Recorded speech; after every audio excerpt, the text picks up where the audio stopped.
welcome back to Thursday Night Dodgeball. Joining me today are two dodgeball celebrities from different generations. We have Simon Harrison, who is the founder of API, and he's been around, God, as long as I have, I think, maybe longer, and Niklas Danchenko, who is currently on the Team USA practice squad, despite being a dual citizen of our fair country here in Canada, and one of our subjects of tonight's show. So we're going to be checking out Dodgeball Canada's new nationals and watching a game of Team Alberta, where I herald from, and then we're Nick's residing these days over in Ontario. So we'll see how that goes.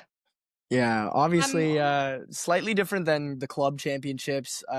Nationals used to be the old name, but now we have the provinces playing each other. There were 5 at the event, and honestly, I think Alberta and BC were the 2 toughest matches that we were expecting. Taking a look at this roster, we've got full rosters, I think, from both of you folks, right? You both brought 12. Yeah. Alberta and Ontario. We're running with a rotation of 8, and that 8 was Ken, Maddie, Kaylin, Will, Ro, myself, Joel, Jeff, and Spencer, and then Matt O'Brien, Quinton, and Ethan were kind of in and out of that 8 throughout the tournament. For Alberta, at least for this game, we saw a lot of it was primarily Say an Elites featuring featuring Say an Elite, if you're familiar with those 2 teams. But definitely some guest appearances from our newer Team Alberta folks. Some people from Cannoneers. Some big names there. I guess you would be familiar with a few of these names. Hey, Simon, you've been around the block. Yeah, and I saw the old man Jeff Snow in there, and yeah, old Josh. Yeah, Jeff Snow, funny, we went to Malaysia actually for API a few years ago, and he had a fan club. We were beating girls up with sticks trying to get photos with them. This is a true story. And he was like, "When did this happen?" I had no idea. So yeah, he's a little bit of a celebrity in some circles, it turns out. I think his biggest fangirl was on his mixed team at the same time. Yeah. I was on his mixed team, and I spent half the time just standing there looking at him going, "That's Jeff Snow." Yeah. There he goes. Yeah, he's got quite the endurance too. It helps to be ambidextrous. Totally. Lots of action right off that rush immediately. Yeah, 2 kills. Under 2 seconds is up there. So Ontario, is that the white team or the black team? That's the black. Ontario's black. Black for this one, yeah. Who's the favorite? Probably Ontario. Probably Ontario. Jinx. Not a nice dump from me. corner to corner. Starting off strong. And I think that was Mike taking a good opportunity shot off the left side there to Josh. Yeah, just holding that line. I think the center line might do a little bit of damage on him later, though. Was that a catch? Cool. Good catch. That was a great catch. A nice catch. Who made that catch, Nick? I believe that Joel. I recognize by the windup. Was that you in the middle, bro? Oh yeah. One down the wing. You got 2 left. There's the only non-Alberta or Say an Elite player, Mike Koo, brand new Maverick for the next season. Yeah, I guess he did abandon us. He forsook us for Ontario. That went pretty quick. That was a quick point. Or it felt quick, at least. Yeah. No, both of your teams are incredibly fast. Future known for their speed, like definitely one of the fastest teams out there. And then you're a great addition to Ontario there, bringing some speed back into that team too. Is that Josh calling you out for a false start there? Is that what happened? I think Alberta may have false started there. Maybe he was calling himself. Very fast though. Houston's also known for a great rush. Yeah. 0.3 of a second difference. Yeah, Hughes is just so fast to the line. He adds so much speed to that lineup. It was crazy. You'll see later in this, like, we got cooked.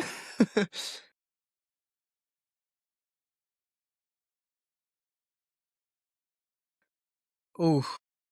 That was just absolute chaos. Both sides just firing balls.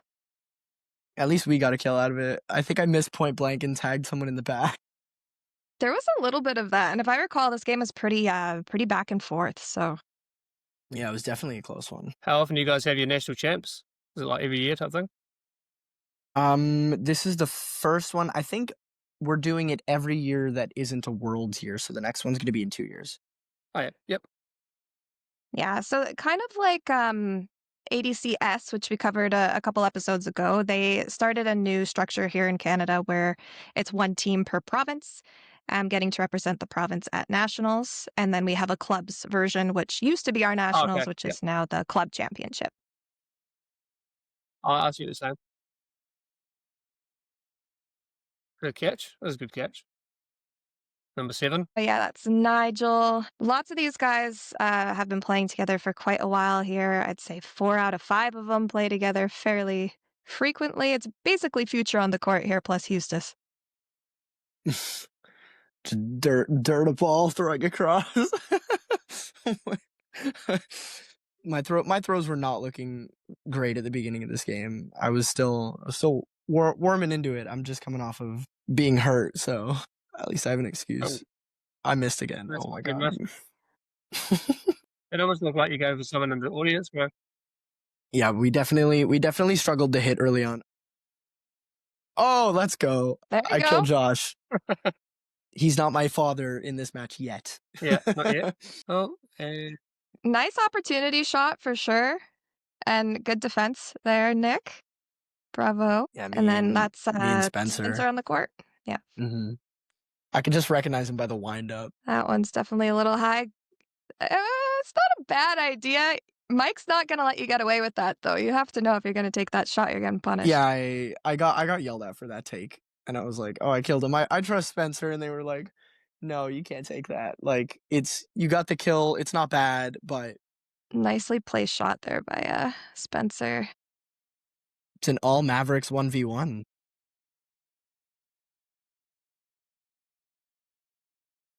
Nice tag. Nice tag. Oh, that's a cool replay.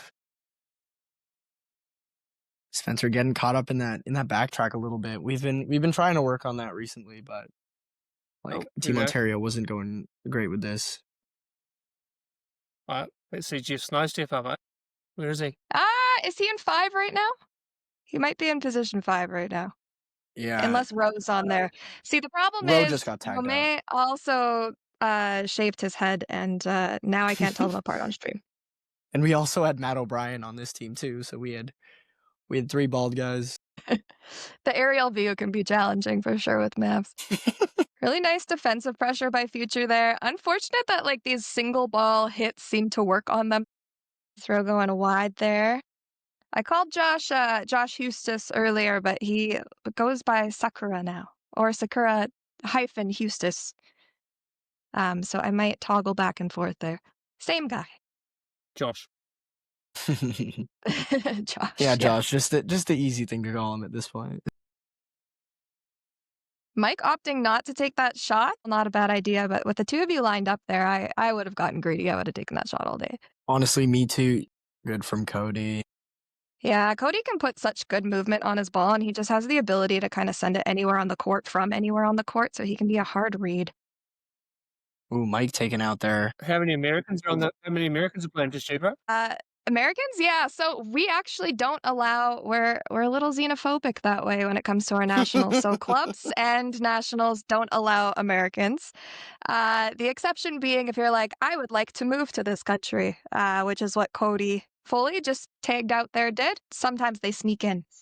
Yeah, we also had Jordan Williams who was playing for Team BC. So we had a couple American-born players at this tournament. We keep marrying them, so they come up. That was nice from Kaylin taking out Josh. Yeah, we talked about Cody's ability to throw anywhere from anywhere. Kaylin also, I'd say Kaylin and Xander, 2 of the best players in the world in terms of putting movement on their balls. Yeah, for sure. And Kaylin, he just has. I feel like his ball doesn't slow down with any movement that he puts on it. So it's anywhere you're on the court. Oh, this is where Kaylin slips. It makes a beautiful catch. Yeah, and I think the The commentary here was Kalen baits him into it, but he did not. He did an oopsie. That was yeah. And then plays it off cold. That's so funny. Yeah. I always say I think like the best celebration is zero celebration. It's just so hard.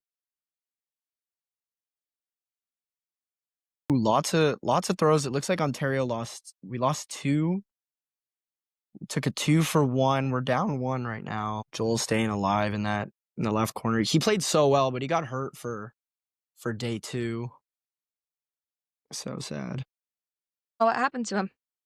I think he twisted his ankle or something in one of the games. Didn't realize until like later, but yeah, apparently got back to his B&B, took his shoe off, and it was like he couldn't put pressure on his foot. Ugh, yeah, that sucks. There's so many injuries now. I think it's because we're all getting older, but Nick wouldn't know anything about that. Oh, smoked him. Nice, bro. Little late release, little cross body release. I love that throw. I love the fake going cross and then like just go straight ahead, especially when I'm in that left corner. I love to abuse that throw. And sometimes people expect it now, but when I whip that out at clubs, Yeah, it's nice to have a few throws in the arsenal for sure, and that was a great toe shot by Josh. crazy defense. Still alive, apparently, allegedly. I don't know. We might need to see that in slow-mo. Honestly, I sidestepped. I sidestepped too, and I just put my ball out in front, and I was facing, I think, the bench when I did this, and the third ball just managed to hit my ball. And honestly, I think it was complete luck. This got called a hit, but I got mad at this because I swear if you slow this down, I haven't had the time to do this, but I swear that bounced. Look at all these point blank throws. Oh, Everybody was surviving on like point blank throws except the one that I like sprinted at Cody in the first point. Who's the old top Canadian player? Would you say Kalen? Is he number 1?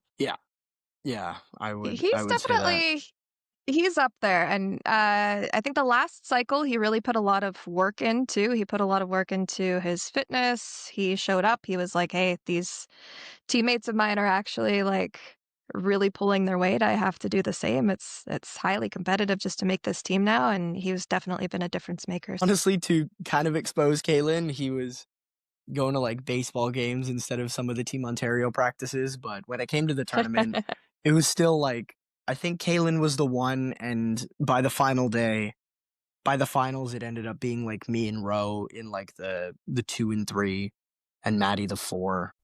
Alberta just absolutely dominating this point. Roe, the last one on the court for Team Ontario. Roe, of course, he's very talented too. I think he's got a killer throw. Like I'd put him top 5 in Canada in terms of throw speed. Always a pleasure playing with Roe. Yeah, me too. And honestly, it was nice seeing him back at this tournament because he broke something in his wrist, and there's just a bone floating around in his wrist. And he's supposed to have surgery soon, but before this tournament, he had to have I think it was a cortisone shot just to play. He played so well. But Simon, I know you were talking about some fun stats potentially for API, and one of them was who dies first the most. Yeah, who's the first? Off the Who gets rush? out the most? Yep. All right, so 1 point for Nick on that one. I think the biggest stat, who the best one to get, so is the best headshot person, I reckon. Receive the most headshots. Yeah, taking the most headshots. I know some people that come to mind. There's a girl in our league, and it's just like, Oh man, speaking of headshots. we had a new guy show up, and every time he looked over, he was like, did you see that? And I'm just like, That's every week. Yeah, it's every week. we're the same in our league. There's one girl, Chelsea. Every time she plays, it's like she takes one to the face, and I'm surprised she keeps turning up. But so for a prize giving at the end of this last season, I bought her a face mask so she can wear on the court. Some people are just magnets somehow. Yeah, like, she's a magnet. just- Yeah. Detached retinas are no joke. Nice defense. Unfortunate for Nigel, gets tagged on the counter. This duo have been playing together for a long time. Might be the last time we see it for a while, though, if you're kidnapping Yeah. Mike. he's coming to Mavs willingly, I swear. Yeah, sure. Ooh, nice shot on Jeff. And Kaylin takes the cross and goes completely unpunished by Mike. Must only want to punish Nick for those. I'm loving this game of chicken in the center line between Mike and Kaylin, and they both throw these point-blank shots that don't connect. It's like the theme of the game or something. And unfortunately, that's going to leave Kaylin and Ro, two very strong throwers with 5 balls. They spend 2 on Sean, they hit. And just like the quickest little bit of communication there from Kaylin, like, you ready? Let's go. And they hit Mike. Great synchronized play there. And I love when teams can just communicate on the fly like that. So can you play for USA in Canada, Niklas? Obviously not at the same Worlds, but I'm planning to switch back in a couple of years. Or is it a case if you don't make the USA team, you just go for Canada? I said, I was like, you know what? If I don't make USA, maybe I'll play Canada men's cloth, but I'm not playing for the foam team. Decent little rush. Nick's a great cloth player too. He's supposed to be on my API team, but you know. I'm trying. Was it those Sweeney tops that put you off? No, those are making it more enticing to go.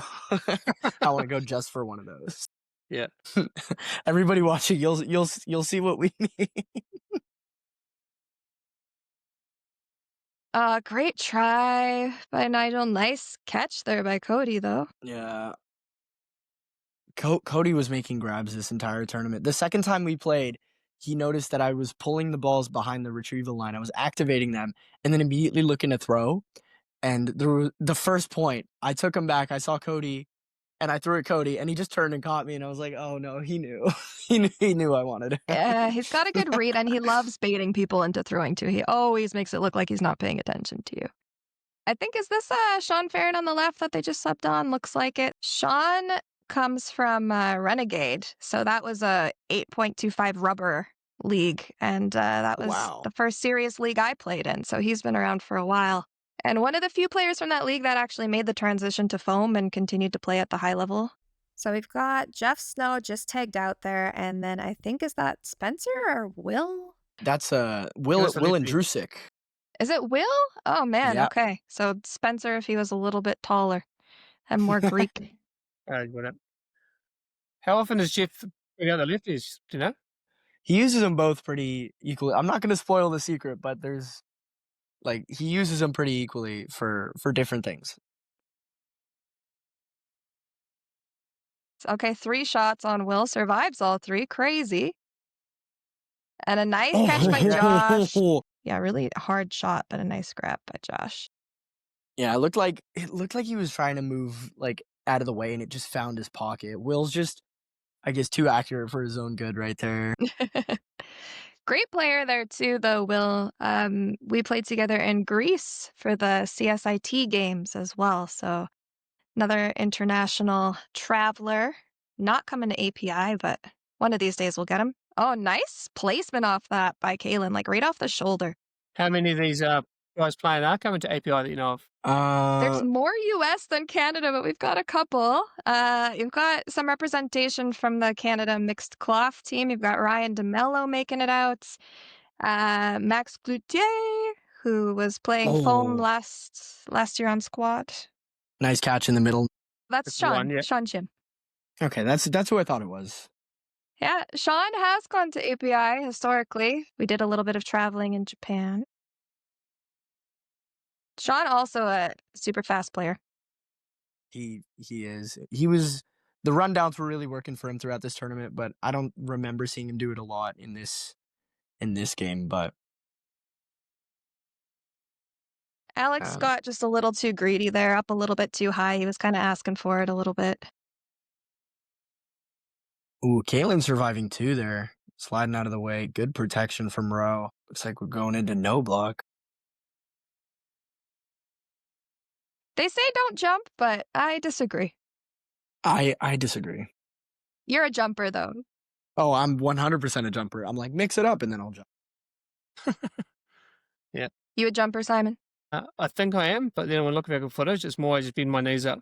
Lynn Kirkpatrick, who is one of the best coaches of all time, I think, in the sport, the advice she gave me was just to tuck your legs up higher. It's less about how high you can jump and more about how high you get your legs up. I agree with that. I think people think I jump a lot higher than I actually do. I just contort my body very well. Like, oh, With an unfortunate block, Do you guys know Eric? He used to be Canadian. Eric Ceruto? Ceruto? Oh, he just floats. He had both. He's insane. Yeah. I reckon he could jump over me standing still.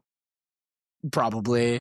Yeah, he was in the first Worlds in Malaysia 2012, and just watching him play was just like, Not sure what Cody's plan there was, if he didn't think that ball was going to actually reach him, or if he was just planning to do like a ball in hand catch. I don't have that in my arsenal, so I'm not sure. But unfortunately, Cody tagged out. crazy. What about old is it Dave Kuttner? Looks like we have a little 2v1. Me and Kaylin both sky our balls. Classic. First one, yeah. I think the first ball got him. So we both tagged Okay. him, but he caught my ball on the way down, but thankfully Kaylin's died. You know, actually, I have a funny story about Kuttner. So I'd always heard his name, and I've seen him on rosters and stuff from like Team Canada to like old trampoline dodgeball footage that I used to watch before like I even played. I had never met him until his wife recognized me at Toronto City Airport on a flight from Ottawa, which was on my way back from our club championships. I knew her, but I didn't know that was her husband. And like he introduced himself to me and I was like, oh, no way. Like I had no idea. Like I had no idea you two were like together. That's hilarious. Like that was like a small world. I wonder if he'll pull out of retirement. You know, like it seems to be this thing. I think it happens a lot in competitive sports where it's your community, right? And when you put so much into it, when you leave, it's like you can kind of lose your purpose or like your people. And so you see some people try to retire, but they always get sucked back in. And I don't know how long we can do it for, but I enjoy kind of seeing, you know, the Cerutos come back, the Laziaks come back. I was just dip going to their say toes back in the water. Laziak. I wouldn't be surprised if we see Cam Ranican. He's just an amazing catcher, eh? Yeah, one of the best in the world for sure. Yeah, and he makes it look too easy. Looks like Ethan Somerville touching the court for the first time popping into this game. I just got wrecked off the rush. So that's another point for Nick. First death. First out. Oh, beautifully placed shot there. And I think that was Ethan. Yeah, it was. You know, Ethan, we were just talking about Cam. Like, Ethan is probably the most disgusting catcher I've ever seen. And I don't think he was catching a lot of this tournament. Oh, is it Somerville in the middle, isn't it? Is it you're talking about? Yeah. His sister, also an amazing catcher, throws as hard as any of the guys, too. So just there's something in the water, something in the genetics. Very honest player as well, going off for a finger block there. Yeah. But honestly, we take those because he took out 2 with him. So definitely, like, way to hop in and, like, actually get to work, get some kills. It's so hard to come in cold and then be accurate and, you know, make a difference. So 3 balls. Wow. And none of them hit. Cody, a big target. He has come to expect it, though. I think if Cody's on the court, he's always such a big target, so he's always watching. Ooh, nice throw from Ken. Players like that are great catchers because they don't have a choice. And I will say, when it comes to catchers in Canada, a lot of them are American. Jordan was making grabs. Cody was making grabs. Nice tag off the back. Ooh. Oh, I think Cody was up first. Is that what they're saying? Ken lucked out there. I think Cody got called on the line, actually. The line was snatching souls at this tournament, especially on day 1. I have no idea if it was like measured wrong or like if for some reason people just couldn't see on the first day, but I've never seen that many lineouts. Nice vertical movement. Yeah, there's a lot of facilities that won't let us tape courts, but I do love when I watch, I think it's like EDF, some of the other tournaments where they just have those hazard tape lines, and that's the only thing you can see is just the thick lines. I also think those look so cool. Ooh, double sub. I mean, we just signed a deal with a company in Christchurch for API to sponsor all the tape. So big stoked with that. Sudell, I don't know how to say it properly, but Nice. Yeah, I mean, like, hey, that can run up. Unfortunate not getting that third ball. Not sure if Maddie was That's supposed to lucky. get all three there or if there was a Yeah, miscommunication. he was. We got kind of disorganized in this match because we were getting beat on the rush and we didn't really have an answer to it. So we tried doing the 2 balls on the inside instead. It wasn't working. So then we tried the defensive 3-ball rush, and as you can see right now, it's not working. So like this is where we slipped up a little bit, and like we suffered like what 2 eliminations in this point. Spencer and Kalen both taken out because like 5 balls or 4 balls for Alberta that probably should have been ours off rip. I mean, Maddie is a great player too. He didn't seem like himself. Not that he was playing poorly, just like I saw him trenching a couple teammates, which is a move I hadn't seen from Maddie before. That was a new one. The one where he dives in front of Rowe. Yeah, that was different and new. But it's good for you guys to be so adaptable, right? So often we see teams just take too long to adjust, so at least you're trying things. Yeah. And Simon, you've been around for a minute. Do you recognize the coach there on the left holding the clipboard? That's Vic. But I recognize the face. Yeah, Vic Ravilli, he's been around for a minute too. He used to be the head coach of all the teams, and then around the year that they split those teams and invited Cloth in and added mixed, kind of stepped back. But he keeps getting sucked in. Every year there's some sort of coaching controversy, and he needs to step in and take over for someone. So What's he like as a player? Pretty good. He's never played. He has never played. I mean, that's not true, but so he's done it twice. I think he played one like college drop-in with Michael Laziak when they were going to Humber, and then from there, Vic wanted to coach. And now he coaches Humber. Yeah, actually, that program died. That program doesn't exist anymore as of this year. Like that program is no more. So he's only the Mavs coach. That explains why he's back. Yeah, looking for things to do. That's too bad. That was our main college dodgeball sort of representation in Canada, so that's a little sad. We are seeing some youth dodgeball pick up though, so it's nice to see that. And I think that's Nick just like barely keeping his balance to stay on the court there. Oh, and that's one of the dirtiest team catches I've seen in a while from Sean and Josh. That. Yeah, like Manitoba at this event were super impressive, punching like high above their weight. Honestly, like young core, good players. Like it was really cool to see a really young team at this tournament. There was also a 16-year-old from Quebec who looked good when he stepped into our match. So you love to see that. The Patrice keep making brothers, so I'm sure we're gonna see lots of youths. Nice movement on that ball by Ethan. That was a killer shot. Just a little bit of a curve at the end. Yeah, it is pretty cool when you get the young sort of 14, 15, 16-year-olds playing with you and still holding their own.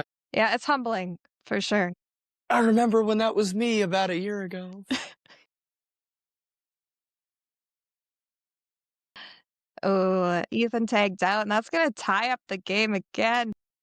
Yeah, super back and forth. And like this is where you can see like Alberta were 100% the best team off the rush in this like tournament, and killing one and a lot of the time even 2 people off the rush was just helping them so much, and it kept this game so close. Yeah, you have all priority targets, so I Nick, get called for a false start. Not even involved in the rush. False start. No, not at all. That was funny. I got called on that and not taking my foot off the line quick enough while I was playing at Vienna Calling, and I didn't know both of those were outs. Yeah. Yeah. Italy, their first Worlds, I called them out about 3 times on that line out. Just not taking their foot off the line. Oh, I know. It is quite sad. Nice block. I thought that, okay, was that a hit? And he was just being a little bit cheeky? I think he was just being a little cheeky there. yeah, Rowe does that. Sometimes he takes there. He's a very smart player when it comes to like playing until that ball dies, which is something that like you don't see a lot of people are really good at. I feel like he's one of them. Yeah, we do see that a little bit in Canada. You don't see that much in the States, I would say. One thing that's a little unique to Canada here is they've chosen not to adopt the 2024 rule set for the no points of contact catching. So we are playing with points of contact in nationals for those catches to count. Oh, crazy movement at the line there. All right, explain that again. Ken tagged out. So Canada is still using the 2022 WDBF rule set, meaning you need 2 points of contact in the court for the catch to count.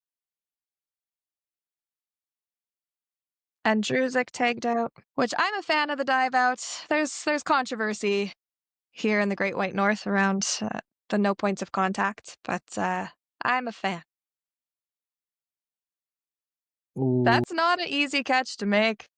No, not at all. One of the hardest throws in the world, man. And just with the movement on it too, like it's never perfectly straight. You know, there's always a little bit of a dip or a little bit of a curve. Me and Maddie now 2v6. 2 very competent players on your side there, though. 2v5 looks like someone lined out. I think. Oh, was it Josh? No, No, it wasn't. not more lines. Good hit, bro. It's great when I'm able to stay alive off the rush. I can get hits sometimes, like there. Yeah. And well, that was a good take for you too. Don't let them disrespect you like that, right? Ops for the cross. Nice. Good And defense. honestly, this throw pisses me off. My blocking was horrible at this tournament. Look at It the was replay. horrible. And I fully tracked this ball from Cody's hand across my body, and I still missed the block. My blocking was so Those are the bad. worst. It was so bad this entire tournament. Like I should have played this tournament no block. I would have survived much more. Yeah, pass the ball off. Opting for that defensive 3-ball rush again. Oh, a little bit of a stumble, point blank miss. The theme of the game returns. Oh, Kalen taken out there. Kalen just moved a little bit too early. I don't know if he bit on a fake there or what, but yeah, they definitely hit him after the movement. Alberta, I will give this to my boys. They have great fakes and great setups. There's a lot of energy, a little bit of a misdirection.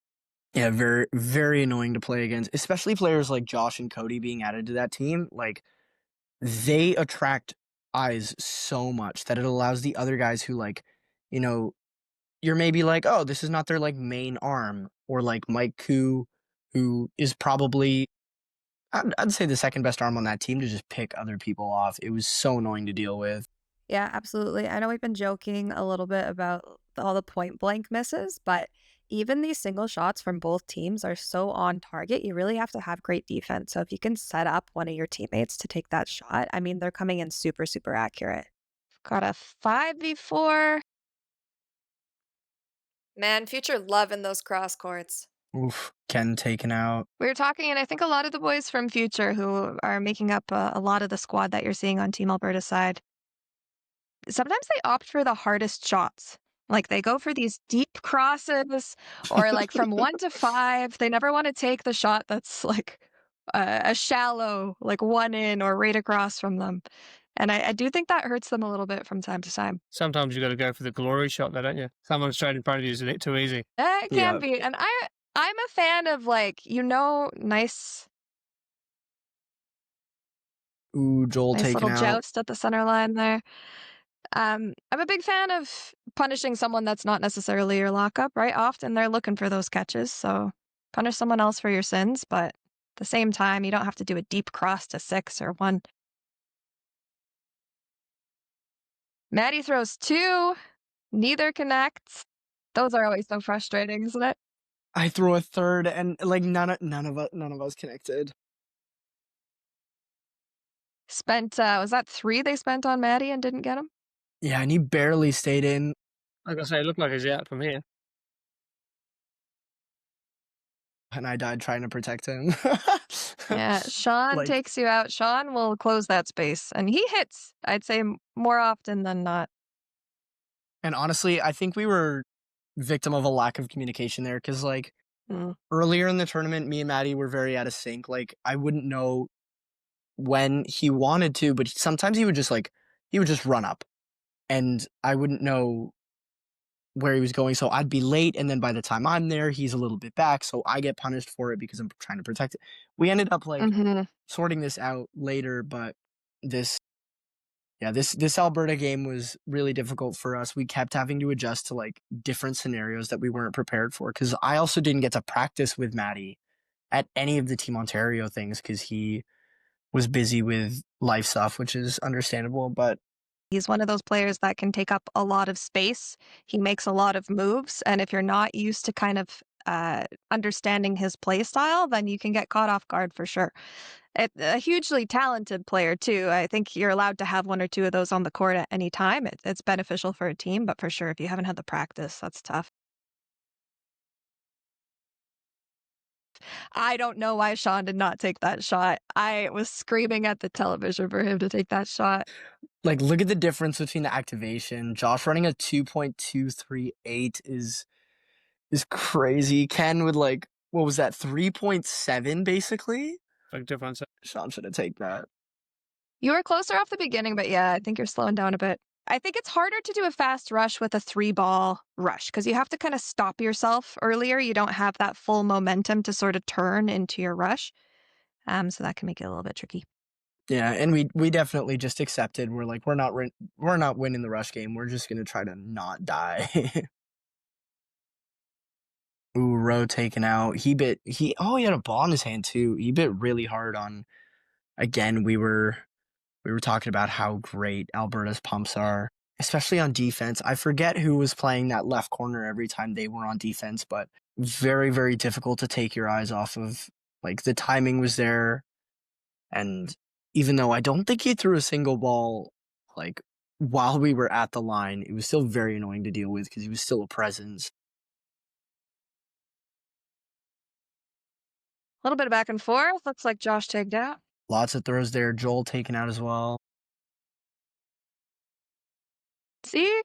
Maddie falls on his butt, and Cody opts to take that deep cross to the opposite wing. Granted, Maddie can make grabs, but Cody can hit feet. So I don't know. Like, I get the logic of hitting someone with ball in hand, but even you're in the center there, like taking someone out in the middle. When the game's this tight, I'm just going for the sure thing, but I also don't have that arm, so.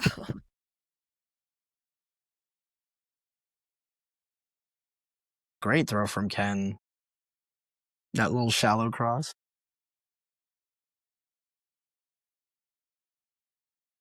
Kaylin with a deep cross. See, that one connects, so maybe they're just seeing it work elsewhere. I don't know. Minute and a half to Yeah, go. Kaylin was really finding that cross. We're still down point. Oh, Maddie, take. Nice no. tag. Maddie dies.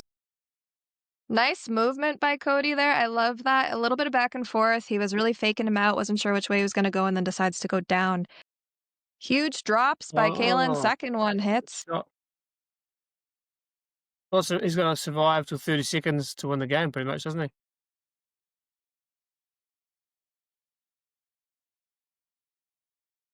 And a tag right on the foot. Yeah, a minute left. With a minute left, we do end up tying this up in the last. Who's that? I think it does end up being a tie. Yeah. Oh, like, I don't know. I think that was a little too aggressive with a minute on the clock. Like, you're up 7-5. I think you can't get caught up in, especially when it's like, when it's Kaylin and Ken, you're matching that speed with like that ball speed. 1 point. Oh, That's going to be the fastest. Ken with a nice hit. Throws out a center. Follow-up from Nick. Now, is that planned?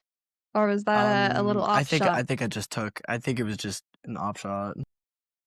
To be fair, I Thumbs up. think Alberta responded with nothing but op shots there. So, oh, they were going in a second block. Okay, so we're going in Yeah. no block. That's forgivable. This is such an important game for the seedings because I think this was our first game, but Alberta already had a loss to Manitoba, which was an upset. So Alberta really needed to take they needed a win here. Yeah, and this is a really tight game, obviously, right? But I think at the end of the day, Alberta ended up finishing 4th seed, which I was a little surprised about watching them play in this round and some of the earlier rounds. So what happens if Ontario win this point? Does it become another point? We tie it up, and I believe because of the standings, this was our first game, so later it ended up mattering. Oh, is this not the final? Yeah, no, this is still round robin. So for this okay. one, they are just going to draw it if it draws. They won't make it play out. Everyone will win. If that's what happens, which Nick might have spoiled the surprise a little bit, but that's okay. Yeah. What are the words of wisdom you're getting from Coach Vic in your huddles? You know what? I wish I could tell you that I remember. There's not a lot a coach can really say, I reckon, because the players in the moment don't really listen to a certain extent. Yeah, I think one of the things that I learned also from, Lynn and Spencer, 2 great coaches, is it's less is more. You can't come into a huddle and give so much direction, especially going into a game. There's this tendency to be like, I know this player, so let me offer all my insights into this player and this player and this player. This one has a great arm, this one can catch, and you can't absorb all that, right? So less is more sometimes. A single directive as often as you can is going to be better. Remind the team to calm down a bit, slow it down or speed it up. When you're playing on the court, it's a bit hard to sort of see everything, isn't it?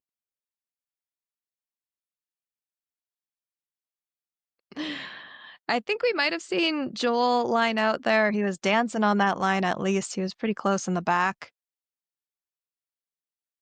3-on-3. What do we got? Yeah, they've definitely been whittling it down. And this is no blocking as well, eh? What do you think of the 4-minute no blocking rule for API?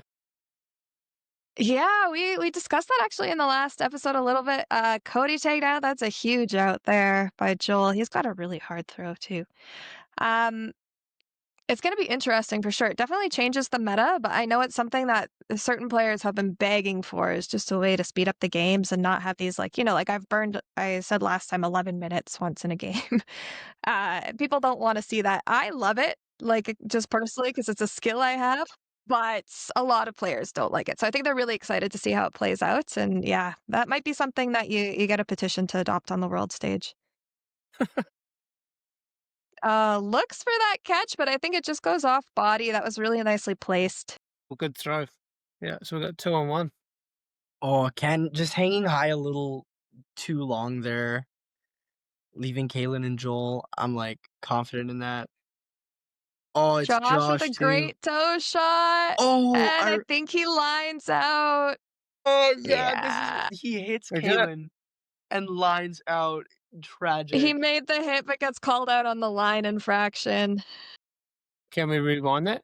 If it doesn't give us a replay, I can throw one in there. There we go. Let's see here. Yeah. Oh, this is where I think Ken dies. Oh, Shot on Ken. Shot on Kaylin. But do we have the line? Okay, nice hit by Josh. Comes up.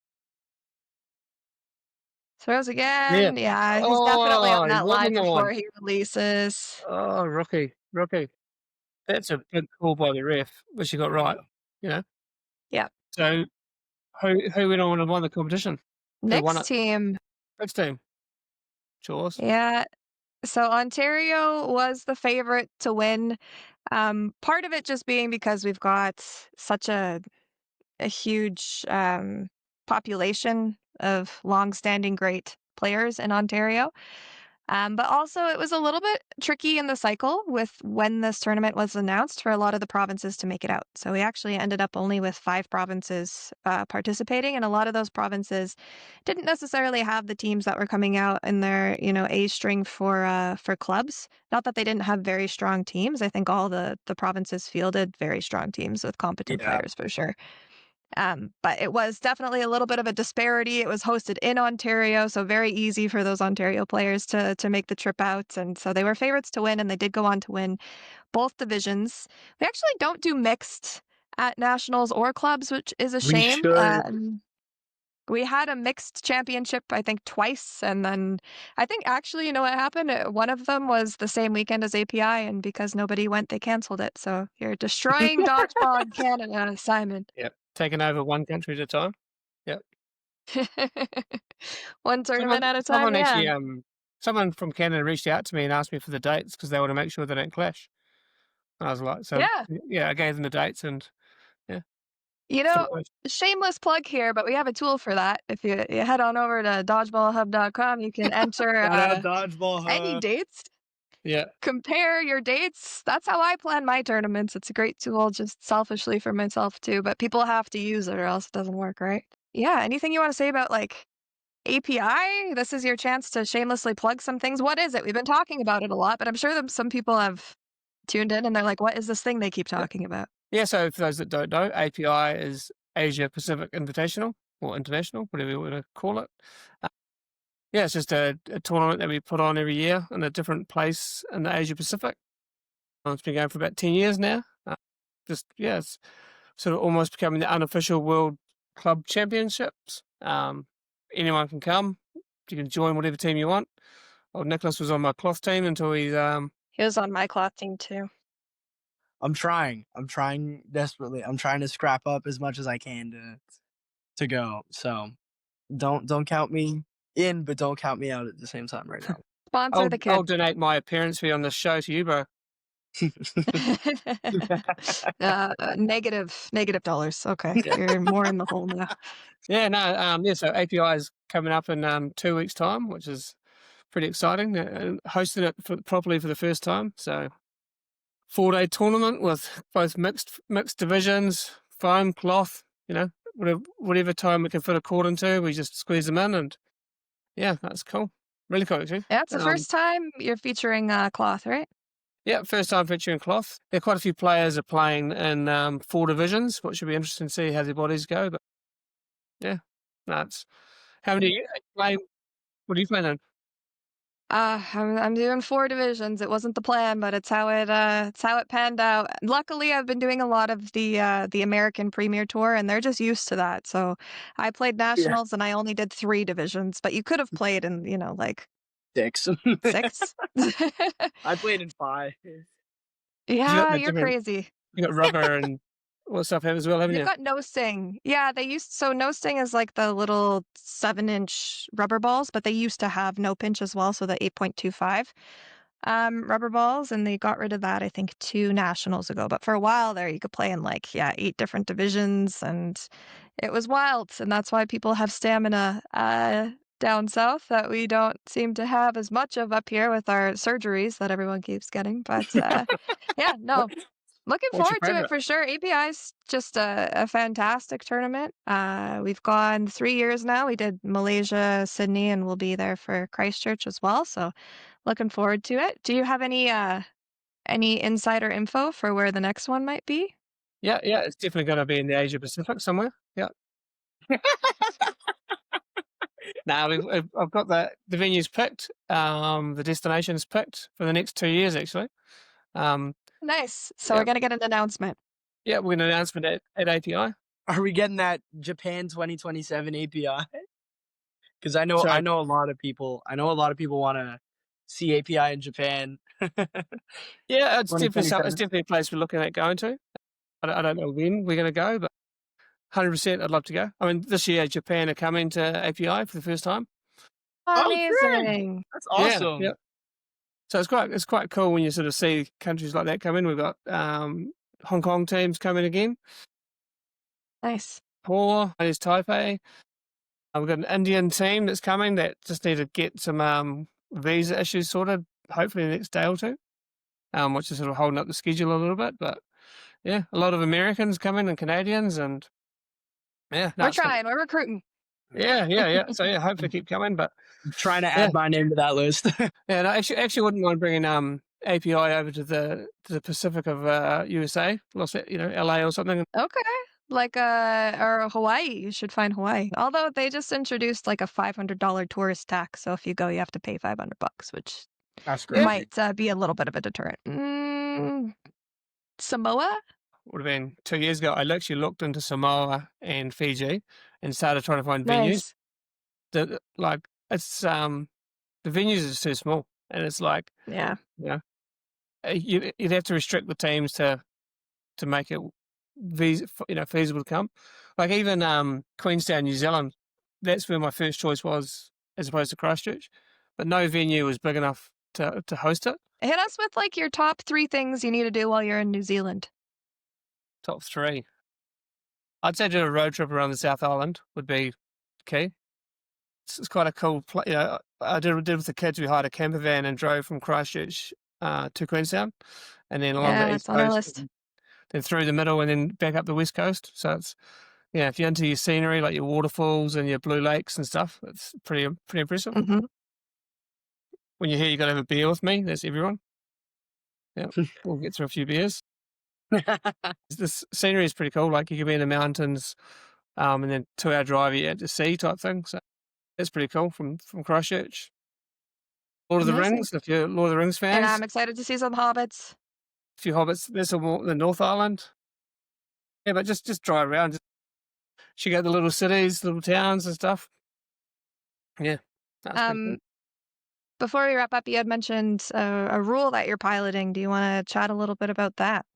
You mean the no blocking? Yeah.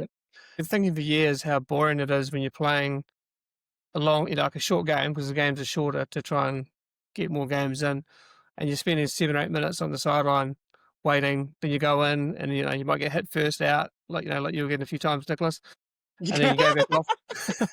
That's crazy. Yeah, then you've got to go off. So it was kind of more, if you're traveling all the way from Canada or wherever you're coming from to get to a tournament and spend most time on the sideline, just to try and speed the games up at 4 minutes, the referee would announce that after the next advantage, there's no blocking, and from then on, it's just no blocking until the game finishes. So the game still could last 8 minutes, but it's just trying to speed it up a little bit. So we've done a few trial games with it in Christchurch, and it's good. I love it. What do you think about that, Nick, as a player that is unkillable and burns lots of time?